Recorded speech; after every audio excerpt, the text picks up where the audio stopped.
Okay, so a little about me. I've had chronic illness and been sick most of my life, but it wasn't until late 2018, early 2019 that things really started getting noticeably worse. So just like a quick summation of everything that I've been diagnosed with, my cat in the background, love it. Everything I've been diagnosed with thus far, I have a lot of this all stems mostly just from digestive issues and motility issues. So I have gastroparesis, and if you break it down, I don't know if you guys played Rummy Roots when you were a kid, but it's like gastro, meaning intestinal, paresis, meaning paralysis. So a portion of my intestines are paralyzed, meaning if they inchworm caterpillar your food through, in me, there's areas where it's either moving extremely slowly or not at all.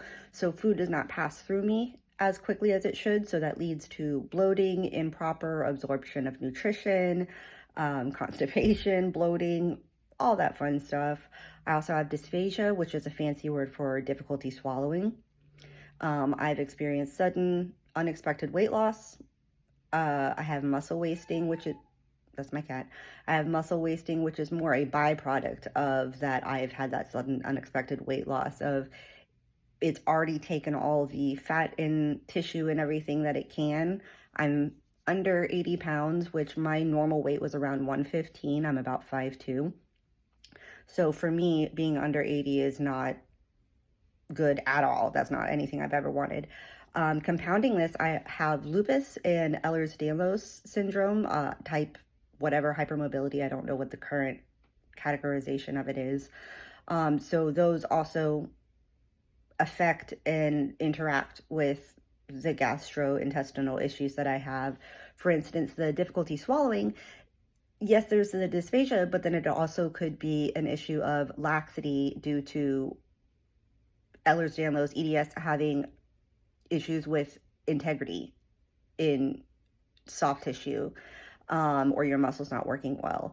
And then having the, Schatzki's ring or the hiatal hernia or any of the scarring in the lower part of my esophagus or, hiatal hernia, any of that stuff that could have also been affected from the lupus because it is an inflammation response and autoimmune disorder. So sometimes it can encourage there to be more scarring, that there might already be scarring, but it'll make it worse or you're more likely to. And then wound healing is also an issue for people with EDS. And then I also have EOE, which I can't remember how to pronounce, encephalitis esophageal, something with my esophagus. I have two different types of issues. I had a nasal manometry, which I'll probably make another video about that. It's a really gross test where they stick a catheter down your nose, back of your throat, and you have to swallow 10 times or whatever. And 5 of them, all of them were failed. 5 were too lax, too slow, that it did not pass the bolus of, whatever. And then the other 5 were hyper. There was a nutcracker spasm, I think is what it's called. And so to have half be on one end of the spectrum and half be on the other end of the spectrum is extremely difficult to diagnose and treat, because what you would use to treat the one thing would be in direct problem with the other thing. So I can't get a myotomy. I can't get anything like that would, treat the restrictive part of the spasms and the constricting, something to treat that. Well, when the times of it's being too lax or I'm having acid reflux, I also have GERD, acid reflux or whatever, then there wouldn't be that valve to stop it. So if I would lay down, it would be like tipping a bottle over with liquid. It would just come right back up. So I made too much eye contact, I think. So I have just a lot of issues, and there's still, with health insurance and full disclosure, I am on Medicaid because I am poor, and I have also not been able to work now. I've been denied disability. I'm currently in the process of applying again. But for right now, in my state, Florida, in America, I have Medicaid, and that makes it very difficult that I can only see who they approve of.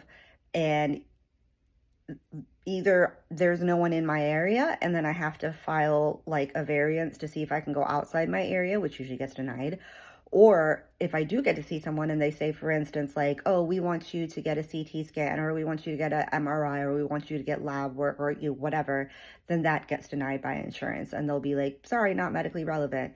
Or if they say, we do know exactly what you have, we don't need to do a diagnostic. We know you need, like, for instance, motegrity, which would help with the motility. I get denied for that. So the issue is either I can't get the diagnostic or I have been diagnosed, but then I can't get the treatment for it. So right now I'm just living day to day with things. I have a child and fortunately a partner who is able to work a full-time job. So we're getting by, but I don't think it's easy or how it should be at all for the healthcare system. And I have a sister who is a nurse. So I do understand that it is not the nurse's fault. It's not the healthcare workers' fault. It has to do more with our government and our laws and lobbyists and things like that. And I'll probably do a whole nother video on how, even if you don't care about big ticket politicians, your local government, you can make lots of waves there. But yeah, I guess that's the introduction to me, is that I just have lots of issues swallowing, so I can't keep food down. I know certain things will trigger it, like extremely hot, extremely cold, extremely thick, extremely thin, but I could even choke just on my own spit. There's no really rhyme or reason to it, as I swallow. And then, on a daily basis, I have tummy troubles, and I could end up anywhere on the stool scale, that whatever that Bristol chart is. I could have a 1, I could have a 7, I could make up a number that's not even on there. I don't know. So again, there's no rhyme or reason for why it happens. Yes, I've tried smoothies. Everybody always is like, have you tried smoothies? And I know you mean well, but yes, I've tried smoothies. So I just eat a very bland, low FODMAP, I think is what it's called, because I also have a lot of intolerances, and my stomach is not able to, or whatever's not able to break down certain things very easily. So I know what to avoid, but even with me doing everything and taking medicine and supplements and whatever, I'm still losing weight and still scarily unhealthy and having a lot of issues now in a domino effect from that weight loss. So yeah, tell me what you want to know. Tell me what you want to see. Tell me what you want to know about. I have like papers this thick if anyone wants to know like the actual metrics or numbers of like this many pounds of pressure. I don't know. Yeah, so that's me.